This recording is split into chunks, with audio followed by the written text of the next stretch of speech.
You know that moment when your entire world collapses in the span of 3 words? Mine happened on a Tuesday morning in Dr. Martinez's sterile office, surrounded by the smell of disinfectant and the low hum of fluorescent lights that seemed to buzz directly into my skull. Stage 3 cancer. Before we continue, please subscribe to the channel and write in the comments section what time it is where you're watching this. I stared at the MRI scan clipped to the light board, those ghostly gray images that looked like storm clouds gathering in my abdomen.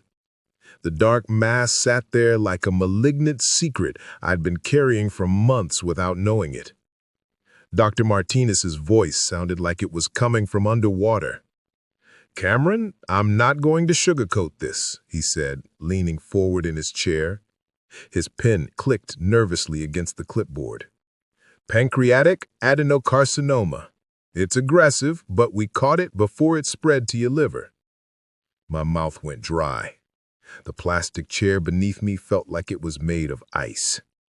What does that mean in real terms?" Dr. Martinez pulled off his glasses and cleaned them slowly. The kind of deliberate movement people make when they're buying time before delivering life-altering news. "Without surgery, you're looking at 4 to 6 months, maybe less." The words hit me like a sledgehammer to the chest. "But there's a procedure called the Whipple. It's complex, high risk, but it's your best shot. We remove the tumor, part of your pancreas, and reconstruct your digestive system. And with the surgery? Years, maybe decades if we get clean margins." The room started spinning. 42 years of fixing engines, changing oil, coming home with grease under my fingernails. And this is how it ends. Not in some heroic blaze of glory, but withering away from a cancer I couldn't even pronounce a week ago. "How long do I have to decide?" "You don't." Dr. Martinez's voice turned urgent. "Cameron, listen to me carefully. This tumor is growing fast. Every day we wait, it gets harder to operate. I need you in surgery within 2 weeks, or we miss our window entirely." 2 weeks. 14 days to go from perfectly healthy mechanic to cancer patient, gambling with death. The surgery itself, I managed to croak. "How much are we talking about?" Dr. Martinez shifted uncomfortably. "Your insurance covers most of it, but there's a gap. $87,000 for the specialized team, the extended ICU stay, the follow-up treatments." $87,000. I might as well have asked me to buy the moon. My savings account, what was left of it after helping Ethan's startup, had maybe $3,000 on a good day. The fluorescent lights above seemed to get brighter, more aggressive.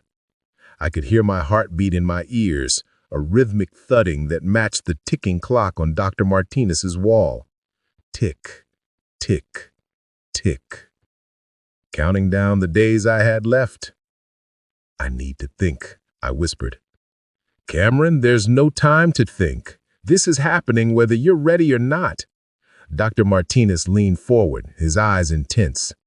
2 weeks from today, we either wheel you into that operating room or we start discussing palliative care. Those are your options." I stumbled out of that office into the harsh Chicago sunlight, my legs feeling like they were made of jelly. 2 weeks to find $87,000. 2 weeks to save my own life. But as I sat in my rusted pickup truck in the hospital parking lot, staring at my calloused hands gripping the steering wheel, I realized something that made my blood run cold. I knew exactly where that money was, and I knew exactly who had it. The question was, would my own son let me die for it? Sitting in that hospital parking lot, my mind drifted back 3 years to the phone call that changed everything. I was under the hood of Mrs. Peterson's Buick when my phone buzzed. Ethan's name flashed on the screen. My successful son calling from his tech startup in Austin. But the voice that came through the speaker wasn't the confident entrepreneur I'd raised. It was broken, desperate. "Dad, I'm in trouble." I wiped my hands on a shop rag and stepped outside into the crisp October air. "What kind of trouble, son?" "The company's bleeding money. We burned through our Series A funding faster than expected, and now our lead investor just pulled out." His voice cracked, like it used to when he was 12 and had broken something valuable. "Dad, I'm gonna lose everything. 3 years of my life, all my employees' jobs, everything." I'd never heard Ethan sound so defeated. This was the kid who'd graduated summa cum laude from Northwestern, who'd turned down 6-figure offers from Google and Microsoft to chase his dream. The boy who'd never asked me for anything after college except my pride in his achievements. "How much do you need?" $200,000. "I know it's a lot, but I don't have that kind of money lying around, Ethan." Silence stretched between us like a chasm. When he finally spoke, his voice was barely a whisper. "What about your retirement account? Dad, I wouldn't ask if I wasn't desperate. The technology we're building, it's revolutionary. We're so close to a breakthrough, but we need bridge funding to get to Series B." My retirement account. 42 years of $500 monthly contributions. Every overtime shift, every weekend side job, every vacation we never took, all sitting in that account like a promise to my future self that someday I could rest. "Dad, that's my entire life savings." "I know, Dad. God, I know what I'm asking. But it's not gone forever. 6 months, tops. Maybe even less if we can close the next funding round early. I'll pay you back with interest. Hell, I'll double it. You raised me better than to steal from my own father." The conviction in his voice, the raw emotion, it reminded me of the night before his first day of kindergarten when he'd promised he'd make me proud. This was my boy, my flesh and blood. "Dad, you've sacrificed everything for me my whole life. Let me finally pay you back. Let me make all those years of working 2 jobs worth it." 3 days later, I walked into First National Bank of Naperville and liquidated everything. $186,000. Nearly 2 decades of retirement dreams converted into a cashier's check made out to Ethan's company. 6 months, he'd repeated when I handed it over during his brief visit home. His eyes were bright with gratitude and determination. 6 months. I swear on Mom's grave, Dad. 6 months. Now sitting in that hospital parking lot with a death sentence hanging over my head, those words felt like acid in my throat. Because 18 months later, when TechCrunch announced that Ethan's startup had sold to Google for $12 million, I was still waiting for that phone call, the one where my son remembered who'd believed in him when no one else would. The GPS in my 15-year-old pickup truck guided me through the winding streets of Willow Creek Estates, where the houses sat behind iron gates like fortresses built from other people's dreams. Each driveway was longer than my entire street back in Naperville, lined with perfectly manicured hedges that probably cost more to maintain than I made in a month. I pulled up to 847 Lakeshire Drive and just sat there for a moment, engine ticking as it cooled. The house, no, mansion, sprawled across what had to be 3 acres of emerald grass that looked like it belonged on a golf course. Mediterranean architecture with cream-colored stucco walls, terracotta roof tiles, and columns that screamed money. My son lived here, the same boy who used to help me change oil in our garage, getting his hands dirty and laughing when I'd ruffle his hair with my greasy fingers. A silver Porsche Cayenne sat in the circular driveway next to a black Tesla Model S. Both cars together cost more than I'd make in 5 years. I looked down at my own hands, still stained with engine grease despite scrubbing them raw before the drive, and felt something twist in my chest. The front door was solid mahogany with glass panels etched in some fancy pattern. When I pressed the doorbell, it played an actual melody instead of a simple chime. Through the glass, I could see Italian marble floors stretching into a foyer bigger than my entire living room. Ethan answered wearing a cashmere sweater that probably cost more than my monthly mortgage payment. His hair was perfectly styled. His face had that healthy glow that comes from expensive skincare and regular spa visits. He looked polished, like success had buffed away every rough edge, every reminder of where he'd come from. "Dad?" He seemed genuinely surprised, though not particularly pleased. "What are you doing here? I thought you were coming next weekend for dinner." "We need to talk, son." He glanced at his watch, a Rolex Submariner that caught the afternoon light like liquid gold. "I've got a conference call with Singapore in 20 minutes. Can this wait?" Singapore. Of course he did. I followed him through the house, my work boots echoing on floors so pristine they looked like mirrors. The living room was a monument to wealth, Italian leather furniture that had never known the comfort of family movie nights, abstract art on the walls that probably cost more than my truck, and floor-to-ceiling windows overlooking a pool that sparkled like a sapphire in the Texas sun. The kitchen was a chef's dream, granite countertops that stretched for miles, stainless steel appliances that looked like they belonged in a restaurant, and a wine refrigerator stocked with bottles I couldn't even pronounce. The morning light streamed through those massive windows, casting everything in a golden glow that made the whole scene look like something from a magazine. Ethan moved around this space like a king in his castle, completely at ease with luxury I couldn't even imagine. He poured himself coffee from a machine that probably cost more than most people's cars, some Italian espresso maker with enough chrome and buttons to pilot a spaceship. "Coffee, Dad?"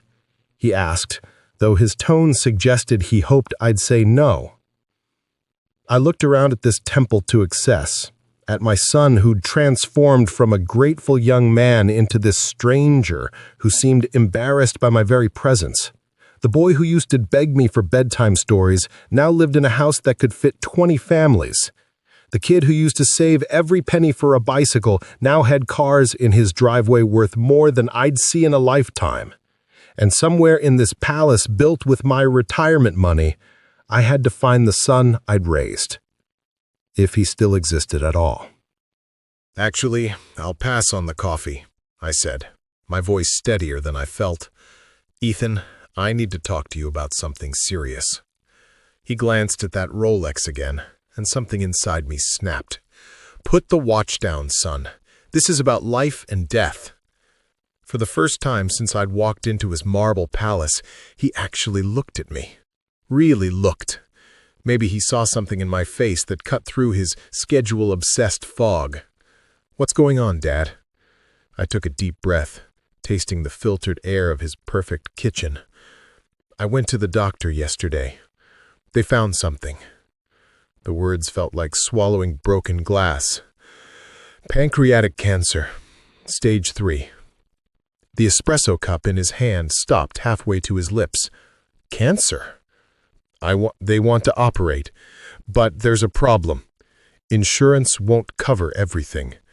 I need $87,000, Ethan, and I need it in 2 weeks, or—" I let the silence finish that sentence. He set down his cup with a soft clink against the granite. For a moment, just a moment, I saw a flicker of the boy who used to crawl into my bed during thunderstorms. "Dad, that's serious." "It is, which is why I'm here." I steadied myself against his kitchen island, its cold surface grounding me. 3 years ago, when you needed help, I gave you everything I had. My entire retirement, $186,000. His expression shifted, like curtains closing over a window. "Dad, 6 months. You swore on your mother's grave you'd pay me back." My voice cracked on that last part. "Ethan, your company sold for $12 million. $12 million! And I never saw a dime." He walked to the window overlooking his perfect pool, his back to me. When he turned around, the man facing me was a complete stranger. That money was an investment, Dad. A calculated risk. You knew there was a chance you'd lose it all. An investment? I could barely breathe. You called me crying. You begged me. You said it was a loan. I said a lot of things. I was desperate. But that money's been reinvested now. It's part of my portfolio. It's working for me. The kitchen started spinning. This couldn't be happening. This couldn't be my son. The boy I taught to ride a bike, to throw a curveball, to always keep his promises. Ethan, I'm dying. Do you understand that? Without this surgery, I have 4 months to live. I'm sorry about your diagnosis, I really am, but that's what insurance is for. Medical debt isn't my responsibility. He crossed his arms, and I noticed his cashmere sweater probably cost more than a month of my mortgage payments. 42 years of 60-hour weeks. 42 years of choosing overtime shifts over family dinners so I could secure both our futures. Pathetic. That was my life, Ethan. Every dollar I saved, every sacrifice I made, it was all for you. And I appreciate that, I really do. But I can't just liquidate assets because you didn't plan better for your old age. Plan better. The words hit me like a physical blow. You have $12 million and you won't give me $87,000 to save my life? It's not about won't, Dad. It's about can't. That money's tied up in investments, real estate, business ventures. I have obligations, responsibilities you wouldn't understand. I stared at this stranger wearing my son's face, living in a house built with my dreams, driving cars bought with my future. The boy who used to say, "I love you, Dad," every night before bed, now stood before me explaining why my life wasn't worth disrupting his portfolio. So that's it. Your own father dies because it's inconvenient for your investment strategy? Don't be dramatic. Get a loan. Start a GoFundMe. There are options that don't involve me liquidating my assets. A GoFundMe? He wanted me to beg strangers for money while he sipped $12 lattes in his marble kitchen? I walked toward the door, my legs feeling like they might give out at any moment. At the threshold of his perfect foyer, I turned back one last time. You know what the saddest part is, son? I thought I'd raised you better than this. You raised me to be successful, Dad. This is what success looks like. As I walked to my rusted pickup truck, something crystallized inside my chest. It wasn't grief anymore. It wasn't even disappointment. It was something much more dangerous. It was clarity. I sat in my pickup truck outside that gated community for 20 minutes, staring at my hands gripping the steering wheel. These hands that had worked every day for 42 years. Hands that had changed 10,000 oil filters, rebuilt countless engines, and tucked a little boy into bed every night for 18 years. These same hands had signed every report card with pride, every permission slip for field trips I couldn't afford to chaperone because I was working double shifts. They'd written checks for piano lessons, baseball cleats, and eventually a full ride to Northwestern. Not because of scholarships, but because I'd saved every overtime penny to make sure my son never wanted for anything. I remembered the night before Ethan's first day of kindergarten. He'd crawled into my lap after dinner, his small hands tracing the calluses on my palms. "Daddy, why are your hands so bumpy?" "That's from working hard, buddy, so you can have everything you need." "When I grow up, will I have bumpy hands too?" I'd kiss the top of his head, breathing in that little boy smell of shampoo and wonder. "No, son, you're going to have smooth hands and a big office and people who work for you. That's the whole point." Now, those smooth hands, manicured and soft from a life I'd bought and paid for, had just signed my death warrant. 20 years of eating peanut butter sandwiches for lunch so he could have hot meals. 20 years of driving the same beat-up truck so he could have new school clothes every fall. 20 years of staying home while other fathers went fishing or golfing because every hour not working was money not saved for his future. I'd missed his graduation ceremony from Northwestern because I was pulling a double shift to pay for his apartment deposit in Austin. When he called to tell me about the ceremony, I was lying under Mrs. Henderson's Oldsmobile, coolant dripping on my face, trying to fix her radiator so she wouldn't get stranded in the heat. "It's okay, Dad. I understand. You're working for our future." Our future? There was no our anymore. There was just him and his marble palace and me in a hospital parking lot counting down the days until my body gave up the fight. But as I started the engine and pulled away from Willow Creek Estates, something shifted in my chest. The broken-hearted father was still there, but something else was stirring. Something harder, angrier. I'd spent my entire adult life being the good man, the sacrificing father, the one who gave everything and asked for nothing in return. I'd played by all the rules, worked within the system, trusted the decency and family loyalty would protect me when I needed it most. That man would have gone home, accepted his fate, and died quietly so as not to inconvenience anyone. But that man was gone now, buried somewhere in the wreckage of Ethan's kitchen. What was left was something my son had never met before. A father with nothing left to lose, and 42 years of suppressed rage finally finding its voice. The next morning, I swallowed my pride and walked into First National Bank of Naperville, the same bank where I had liquidated my retirement 3 years ago. The loan officer, Patricia Morgan, had handled my accounts for 15 years. She knew my history, my reliability, my perfect payment record. "Cameron, I wish I could help," she said, her voice genuinely apologetic as she slid the rejection letter across her desk.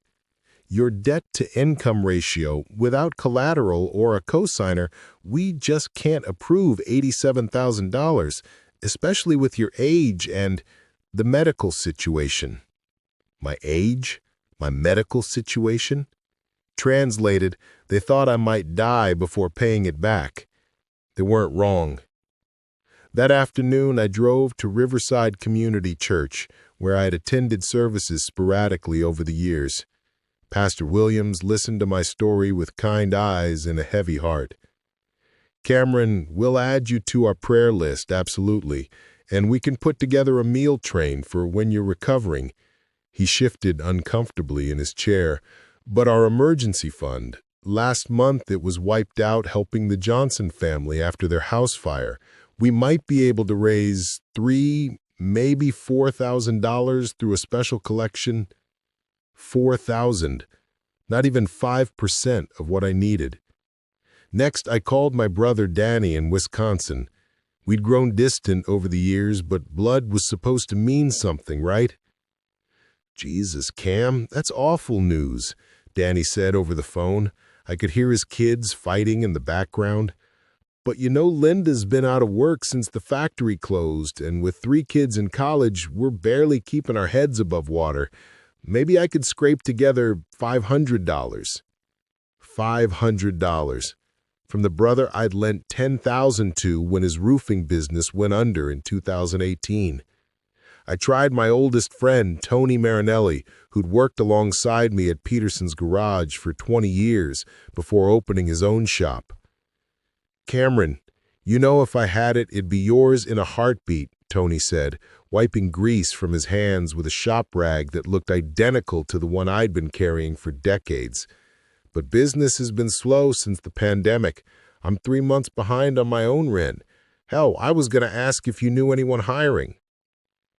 By Thursday, I'd exhausted every option. The GoFundMe I'd swallowed my pride to create had raised $1,247 from kind strangers and old customers. The church collection netted another $800. My brother's promised $500 never materialized. 9 days left. $91,453 still needed. That evening, I sat at my kitchen table, the same scratched Formica table where Ethan had done his homework for 12 years, staring at a calculator and a pile of rejection letters. The house was quiet except for the tick of the wall clock, each second marking my march toward the deadline. Outside, the neighbor's dog barked incessantly, as if sensing the desperation seeping through my walls. I picked up my phone and scrolled to Ethan's contact. My finger hovered over the call button. Maybe if I explained again, maybe if I begged. But I already knew what his smooth, manicured voice would tell me. The money was tied up. He had obligations. I should have planned better. 9 days left, and every door had slammed shut. Except one. The door I'd never wanted to open. That Friday morning, with 8 days left on my countdown to death, I did something I should have done years ago. I opened my laptop, a 5-year-old Dell that took 3 minutes to boot up, and started digging through my digital past. The first thing I found was the email thread from October 2021. Ethan's desperate messages sent at 2:47 a.m. Austin time. "Dad, I know this is huge to ask, but I'm out of options. The Series A ran out faster than projected. Our lead investor, Meridian Capital, just pulled their bridge funding after seeing our burn rate. Without $200K by next Friday, we'll have to shut down and lay off 12 people. I've put 3 years of my life into this. Please, if there's any way." My response, sent 6 hours later from my phone while eating breakfast before work. "Son, let me see what I can do. Your mother always believed in your dreams. I won't let you fail now." His reply came within minutes. "Dad, I can't tell you what this means. I swear to you, this is a loan, not a gift. 6 months, maybe less once we close Series B. I'll pay you back with 8% interest. I promise on Mom's grave." There it was, black and white. Loan in capital letters, I promise on Mom's grave. I kept digging. Bank statements from October 2021 showing the $186,000 withdrawal from my retirement account. The cashier's check made out to Ethan Cameron Mitchell, using his full name, because I'd taught him that legal documents required precision. Then I found something that made my heart race. A recorded Zoom call from 3 days before I'd wired the money. I'd used Zoom's auto-record feature for our family calls ever since Mom passed, wanting to preserve every conversation with my son. I clicked play with trembling fingers. There was Ethan's face on the screen, younger looking, eyes red from crying. "Dad, I can't believe you're willing to do this for me." "It's what fathers do, son. But I need to be clear. This wipes out my entire retirement." "I understand. That's why I'm promising you, on Mom's memory, that this is a short-term loan, 6 months maximum. The moment we sell or get Series B funding, you get every dollar back plus interest." "And if the company fails?" "Then I'll work 3 jobs if I have to. I'll sell everything I own. I will not let you lose your retirement because you believed in me." The video was 43 minutes long. 43 minutes of my son swearing this was temporary, promising repayment, calling it a loan 17 different times. Monday morning, I walked into Legal Aid Society of DuPage County with a folder full of evidence. The intake counselor, Miss Rodriguez, reviewed everything with sharp eyes. "Mr. Mitchell, this is actually quite strong. Email documentation, bank records, and especially that video recording, it establishes clear intent for a loan agreement, not a gift." My heart started beating faster. "So there's something we can do?" "Potentially. Illinois recognizes oral contracts, and you have written corroboration. The challenge is that your son could claim it was a gift or that business failure released him from the obligation." She leaned forward. "But there's another angle. If we can prove he had the means to repay and deliberately chose not to, that could constitute conversion, essentially theft." "He sold the company for $12 million 18 months ago." Her eyebrows shot up. "He had $12 million and never repaid you? That changes everything." "Mr. Mitchell, I think we need to talk to our litigation team." Wednesday afternoon, I sat across from attorney Sarah Chen, who specialized in family financial disputes.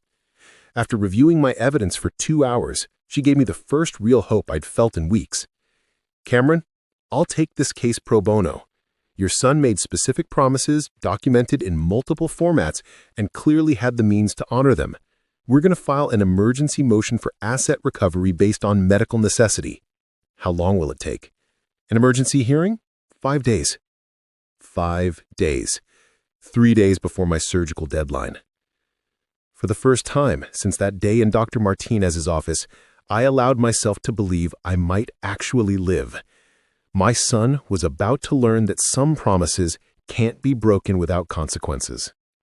Sarah Chen spread out a legal pad covered in notes across her desk, her pen tapping rhythmically against the yellow paper.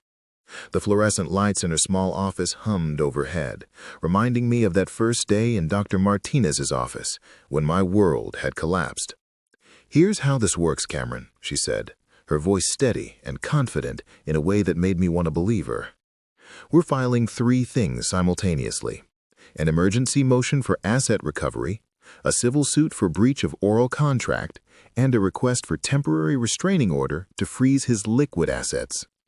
My hands trembled as I gripped the arms of her chair, the same tremor that had started in Dr. Martinez's office and never really stopped. What does that mean, exactly? It means we're hitting him from every angle at once. The oral contract suit is our main case. We prove he borrowed money with a specific promise to repay. The asset recovery is our emergency play. We argue that his refusal to honor the debt while you face death constitutes an unconscionable act that requires immediate court intervention. She flipped to another page, her handwriting precise and determined. But here's the nuclear option. The TRO freezes his accounts until the hearing. He won't be able to move money around or hide assets while we're building our case. Can you really do that? With your evidence, absolutely. That video recording alone is worth its weight in gold. Judges hate family members who break deathbed promises. She looked up at me, her eyes intense. But Cameron, I need you to understand something. This isn't just going to be a legal battle. It's going to be a war. Your son will hire expensive attorneys. They'll try to destroy your character, claim you're a bitter old man making false accusations. A wave of exhaustion washed over me. At 64, with cancer eating away at my insides and the clock ticking down to my surgical deadline, did I have the strength for a war? The man I'd been 3 weeks ago, the quiet mechanic who fixed other people's problems and never asked for anything, wanted to crawl into bed and wait for the end. But that man was gone. What do you need from me? We need witnesses. Anyone who heard him call it a loan. Anyone who can testify to his promises. Former employees from his startup who might have heard conversations. Your brother, your friends, anyone he might have mentioned repaying you to. And if we lose? Sarah Chen's expression grew somber.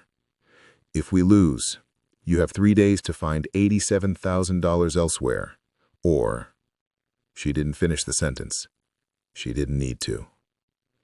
But if we win, his assets get unfrozen directly into an escrow account for your medical expenses. You get your surgery, and justice gets served. I thought about Ethan in his marble kitchen, dismissing my life as inconvenient to his portfolio. I thought about 42 years of sacrifice met with casual cruelty. I thought about dying so my son could keep money that was never rightfully his.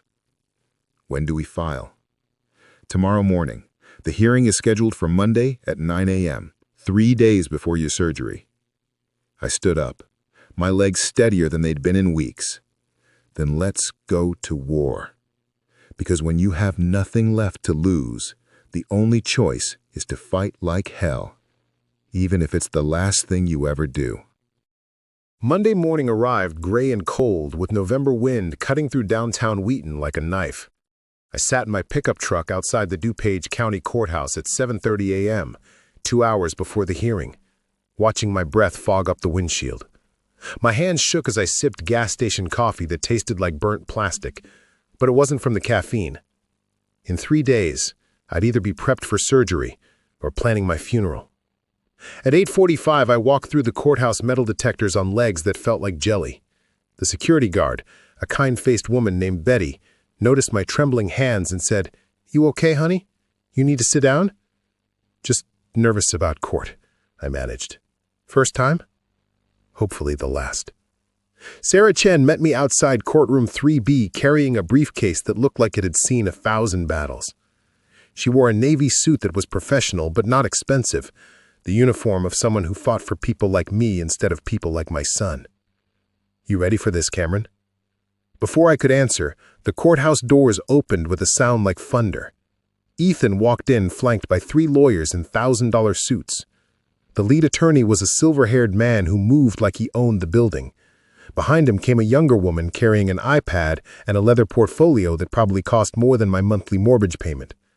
The third lawyer looked fresh out of law school, but carried himself with the arrogance of someone billing $400 an hour.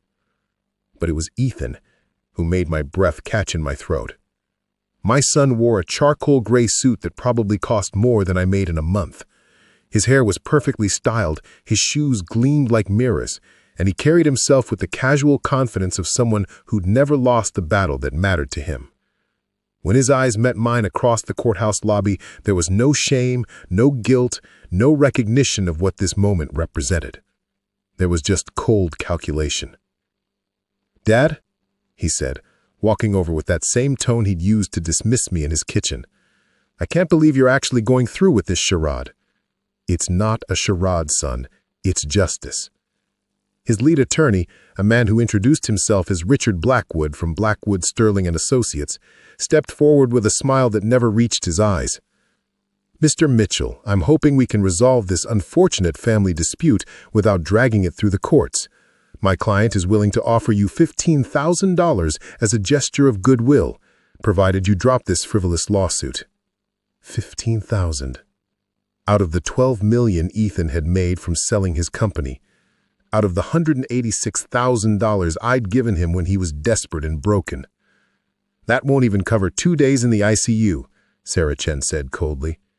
"Your client owes my client the full amount plus interest." "Your client," Blackwood replied, with the kind of condescension that comes from decades of crushing working-class people in court, "gave money to his son's failing business venture with no written contract. That makes it a gift, not a loan. We have financial statements showing the money was never expected to be repaid." The courthouse lobby fell silent, except for the echo of footsteps and the whisper of legal documents being shuffled. Other families waiting for their own hearings watched our confrontation like spectators at a boxing match. Financial statements can be manufactured. Video confessions cannot. For the first time, I saw uncertainty flicker across Blackwood's face. Ethan's jaw tightened almost imperceptibly. "We'll see you in court, counselor," Blackwood said, turning away with his expensive entourage trailing behind. As they walked toward the courtroom, I heard Ethan say something to his lawyer that made my blood run cold. "Whatever it costs to win this, spend it. I'm not giving that stubborn old man a dime." That stubborn old man, the father who'd sacrificed everything for his ungrateful son, was now just an obstacle to be crushed with superior legal firepower. Sarah Chen squeezed my shoulder. "You hear that? He just admitted he has the money but chooses not to pay. That's going to play beautifully in front of Judge Morrison." At 9 a.m. sharp, we walked into that courtroom. On one side sat a dying father with a public defender and a folder of truth. On the other sat a millionaire son with a legal army and a heart made of stone. The battle for my life was about to begin. Judge Morrison was a stern woman in her 50s who looked like she'd heard every sob story and seen every legal trick in the book. When she called our case, her voice cut through the courtroom like a scalpel. "This is Mitchell versus Mitchell, emergency motion for asset recovery. Ms. Chen, you may proceed." Sarah stood with quiet confidence, holding the folder that contained 3 years of evidence and a lifetime of broken promises. "Your Honor, this is a simple case of a son refusing to honor a documented loan to his dying father. The defendant borrowed $186,000 with specific promises of repayment, sold his company for $12 million, and is now claiming the loan was a gift to avoid repaying his father's life savings." She clicked open her laptop. "I'd like to begin with video evidence recorded on October 15, 2021. The courtroom fell silent as my son's voice filled the room from 3 years ago. "I promise on Mom's memory that this is a short-term loan, 6 months maximum. The moment we sell or get Series B funding, you get every dollar back plus interest." I watched Ethan's face drain of color as his younger self continued, "I will not let you lose your retirement because you believed in me." Richard Blackwood whispered urgently in Ethan's ear, but the damage was spreading across the courtroom like spilled ink. "Your Honor, the defendant used the word loan 17 times in this 43-minute conversation. He swore on his deceased mother's grave. These aren't the words of someone receiving a gift." Next came the email evidence, projected on the courtroom screen for everyone to see. Ethan's desperate 2:47 a.m. message with loan in capital letters, his promise of 8% interest, his sworn commitment to repay everything. Then Sarah called her first witness. I called Dorothy Chen, the defendant's former neighbor. Mrs. Chen, no relation to my lawyer, was Ethan's elderly next-door neighbor from his apartment days in Austin. She walked slowly to the witness stand, her cane tapping against the courthouse floor. "Mrs. Chen, did you have conversations with the defendant about his father's financial support?" "Oh, yes, many times. Ethan felt terrible about taking his father's retirement money. He told me at least 3 times that he was going to pay back every penny once his company sold. He said it was eating him alive knowing his father was working extra shifts because of the loan." Blackwood objected, but Judge Morrison allowed the testimony. "My brother Danny testified via video call from Wisconsin. Despite our distant relationship, he confirmed what Ethan had told him during a family barbecue. 'Danny, I owe Dad everything, not just emotionally, literally everything. I'm paying him back double once this company goes public.'" Then came the most powerful witness of all. I call Margaret Fleming to the stand. My late wife's mother, now 83 and using a walker, made her way to the witness box. Her presence commanded the entire courtroom's attention. "Mrs. Fleming, what did the defendant tell you about the money he received from his father?" "He called me crying after the loan went through," she said, her voice clear despite her age. "He said, 'Grandma Maggie, Dad gave me his entire retirement to save my company. I swore on Mom's grave I'd pay him back. If I don't honor this promise, I'll never be able to live with myself.'" The courtroom was dead silent. Even Blackwood's expensive legal team seemed frozen. Sarah presented the final piece. Bank records showing Ethan's company account receiving exactly $186,000 on October 20th, 2021, followed by the sale to Google 18 months later for $12 million. "Your Honor, the defendant had the means to repay this loan for over a year. Instead, he purchased a $3 million home, luxury cars, and investment properties, while his father, the man who made his success possible, faces death because he cannot afford life-saving surgery." When it was Blackwood's turn, he stood with the confidence of someone used to winning. "Your Honor, family members often make emotional statements they don't legally intend. The defendant was expressing gratitude, not contractual obligation, without a written agreement." "Counselor," Judge Morrison interrupted, her voice sharp, "are you suggesting this video evidence shows your client lying to his father?" Blackwood's pause lasted 3 seconds too long. "Your Honor, my client misspoke in an emotional moment." I watched Ethan shift uncomfortably in his chair. For the first time since this nightmare began, he looked exactly like what he was, a man caught in his own web of broken promises. Judge Morrison leaned forward. "Mr. Mitchell, the defendant, you've heard this evidence. Do you wish to respond?" My son stood slowly, straightening his expensive tie. And that's when everything changed. Ethan stood at the defendant's table, his expensive suit suddenly looking like armor that had failed him in battle. The courtroom held its collective breath as he cleared his throat. "Your Honor, I want to clarify something about that video." Richard Blackwood's face went pale. This wasn't part of their strategy. "The recording is accurate," Ethan continued, his voice barely above a whisper. "I did promise to repay my father, but that was before I understood how business works, how investments function in the real world. That money became part of my company's capital structure. It wasn't sitting in a bank account waiting to be returned." Judge Morrison's expression could have frozen hell itself. "Mr. Mitchell, Are you telling this court that you intended to defraud your father from the beginning? No, Your Honor. I'm saying that circumstances changed. Business realities intervened. Business realities.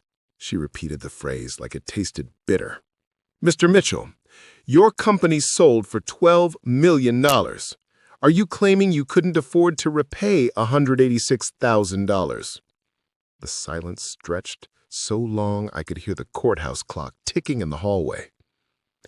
Your Honor, Ethan finally said, that sale price was mostly stock options and tax obligations. The liquid cash wasn't— Mr. Mitchell. Judge Morrison's voice cut through his explanation like a blade. You purchased a $3 million home 6 months after that sale.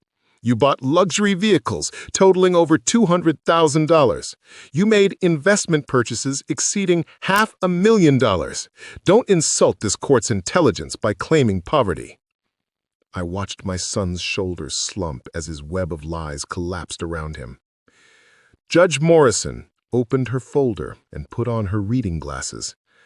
I've seen many cases in this courtroom, but rarely have I encountered such clear-cut evidence of a broken promise with such devastating consequences. She looked directly at Ethan. Mr. Mitchell, you made specific, documented promises to repay money borrowed from your father's retirement savings. You swore on your deceased mother's grave. You confirmed this commitment to multiple witnesses over several years. When you acquired the means to honor these promises, you chose instead to live in luxury while your father faces death. The gavel felt inevitable, but when it came, it still made me jump. This court finds in favor of the plaintiff. The defendant is ordered to immediately repay the principal amount of $186,000, plus 3 years of compound interest at 8% as originally promised, plus penalties for willful non-payment totaling $267,000. My heart nearly stopped. $267,000. More than enough for the surgery, the recovery, everything. But Judge Morrison wasn't finished. Furthermore, given the emergency nature of this medical situation and the defendant's demonstrated liquid assets, I'm ordering the immediate liquidation of defendant's primary residence to satisfy this judgment. Mr. Mitchell, you have 72 hours to arrange payment, or your home will be placed in receivership and sold to cover your debt to your father. The mansion, his $3 million palace, built with my retirement money, would be sold to save my life. Ethan's face went white as courthouse marble. Your Honor, that house is my primary residence. My wife, my children. Should have considered your family before abandoning your father to die, Mr. Mitchell. This court has no sympathy for someone who breaks sacred promises and then claims hardship when held accountable. She turned to me with something that looked like kindness. Mr. Mitchell, the plaintiff, this judgment takes effect immediately. You'll have funds available for your surgery by Thursday morning. As the gavel fell one final time, I felt something I hadn't experienced in 3 weeks. Hope. My son sat motionless at the defendant's table, staring at the ruins of his carefully constructed life. His expensive lawyers shuffled papers with the defeated air of generals whose army had just surrendered. "Dad," Ethan called as I stood to leave. His voice cracked like it used to when he was 12. I turned back one last time, looking at the stranger who wore my son's face. "Some promises," I said quietly, "are worth more than money. You should have remembered that before you forgot who raised you." Justice, I realized, tastes sweeter than revenge. 3 weeks later, I stood in the parking lot of Northwestern Memorial Hospital, car keys in my hand and discharge papers tucked under my arm. The Whipple procedure had been a complete success. Dr. Martinez had gotten clean margins, removed every trace of cancer, and given me what he called an excellent prognosis for long-term survival. I was going to live. The irony wasn't lost on me that the same hospital where I'd received my death sentence had become the place where I'd been reborn. The building looked different somehow, less threatening, more like a place of healing than a courthouse for medical verdicts. My phone buzzed with a text from Sarah Chen. Ethan's house sold this morning, $3.2 million. After covering your judgment, legal fees, and court costs, there's still $2.8 million left over. He gets to keep the remainder, but he has to find somewhere else to live. Poetic justice at its finest. $3.2 million. The mansion that had intimidated me with its marble floors and Italian leather furniture had been worth even more than I had imagined. But most importantly, it had saved my life. I drove slowly through Willow Creek Estates one last time, past the iron gates and manicured lawns that had once made me feel so small. The sold sign stood planted in front of 847 Lakeshire Drive like a tombstone for my son's old life. A moving truck sat in the circular driveway where his Porsche and Tesla used to gleam. I watched through my truck's windshield as men in coveralls carried out boxes and furniture, dismantling the palace piece by piece. The Italian marble that had once made my work boots echo now lay bare, waiting for new owners who might actually appreciate what they had. My phone rang. Ethan's name appeared on the screen. I almost didn't answer, but something, maybe curiosity, maybe the residual love that 42 years of fatherhood couldn't completely erase, made me pick up. "Dad?" His voice sounded different, smaller, like the boy who used to call me when thunderstorms scared him. "Hello, Ethan. I heard about your surgery, that it went well." "It did. Clean margins, full recovery expected." Silence stretched between us like the years we'd lost. "Dad, I wanted you to know we found a rental house in Cedar Park. It's smaller, but it's nice. The kids are adjusting to the new school district." His children. My grandchildren I'd barely seen since they were toddlers. Kids who'd grown up in that marble palace, never knowing their grandfather had paid for it with his future. "That's good, son. Kids are resilient." More silence. "Dad, about what happened in court. What about it?" "I never meant for it to go that far. When you first asked for the money back, I thought you were just being dramatic. About the cancer, I mean. I thought you'd find another way." The old me might have accepted that half apology, might have reached across the void to rebuild a bridge I'd never burned in the first place. But the man who'd walked out of that courtroom was different from the one who'd walked in. "Ethan, I spent 42 years teaching you that promises matter, that family means something, that when someone you love needs help, you don't calculate the cost, you just help." "I know, Dad. I know I messed up." "You didn't mess up, son. You chose. You looked at your dying father and chose your portfolio over my life. That wasn't a mistake. That was who you decided to be." The silence that followed lasted so long I thought he'd hung up. "I don't know how to fix this," he finally whispered. I looked at the sold sign one more time, then put my truck in drive. "Some things can't be fixed, Ethan. They can only be learned from." I hung up and drove toward home, where my own modest house waited, mortgage-free now, thanks to the extra money from his mansion sale. For the first time in months, the future looked bright. 6 months after my surgery, on a crisp spring morning that smelled of fresh possibilities, I was in my garage working on Mrs. Patterson's Honda when I heard footsteps on my driveway. Not the confident stride of someone who belonged there, but the hesitant shuffle of someone who wasn't sure they'd be welcome. I slid out from under the car, and there he was. Ethan, but not the polished millionaire who dismissed me in his marble kitchen. This version wore a wrinkled polo shirt and jeans that had seen better days. His hair needed cutting, his face looked like he'd aged 5 years in 6 months, and his eyes held something I'd never seen there before. Genuine remorse. Hello, Dad? I wiped my hands on the same shop rag I'd been carrying for 20 years, taking my time with each finger. Ethan, you look good. Healthy. Clean bill of health as of last week. Cancer-free. I didn't make it easy for him. Didn't smile or step forward or offer any of the paternal warmth that had defined our relationship for 40 decades. He nodded, swallowing hard. That's wonderful. I'm glad. Are you? The question hung between us like smoke. He looked around my garage, at the concrete floors stained with decades of honest work, at the pegboard wall where my tools hung in perfect order, at the American flag magnet on my toolbox that he'd given me for Father's Day when he was 8. Dad, I came here to try to make things right. Make things right.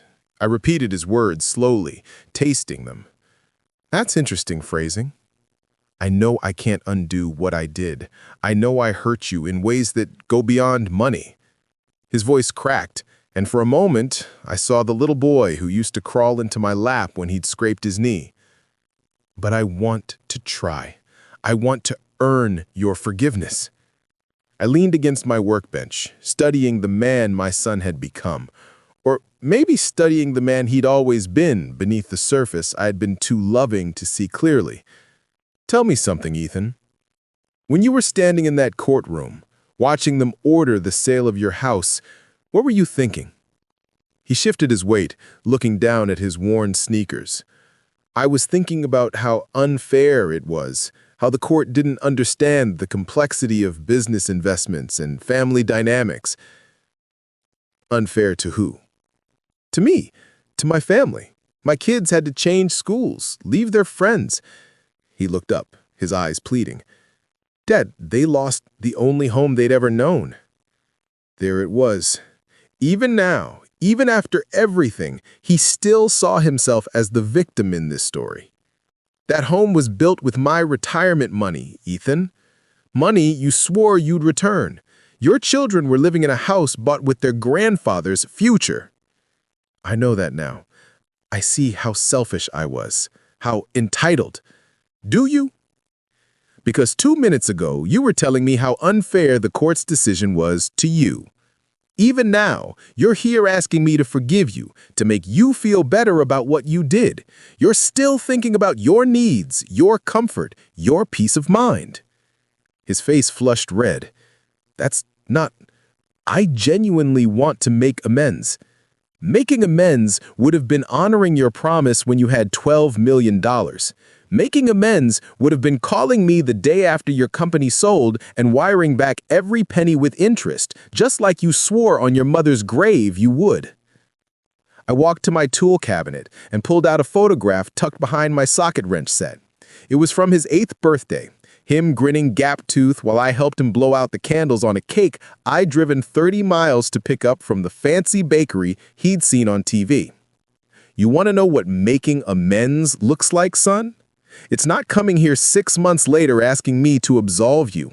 It's living with what you chose. It's explaining to your children why their grandfather had to sue their father to afford cancer surgery. It's carrying the weight of knowing that when your family needed you to be a man of honor, you chose to be a man of greed instead. Tears were streaming down his face now. Dad, please, I was wrong. I was so wrong. Can't we find a way back from this? I looked at this broken man standing in my garage, and I felt something I'd never expected to feel for my own son. Pity. Not love, not anger, just pity for someone who traded his soul for stock options and was finally beginning to understand the real price he'd paid. Some debts can be repaid with money, Ethan. Others, never. I walked back to Mrs. Patterson's Honda and slid underneath it, returning to the honest work that had defined my life long before my son was born and would continue long after our relationship had ended. Behind me, I heard his footsteps retreating down my driveway, slower and heavier than when they'd arrived.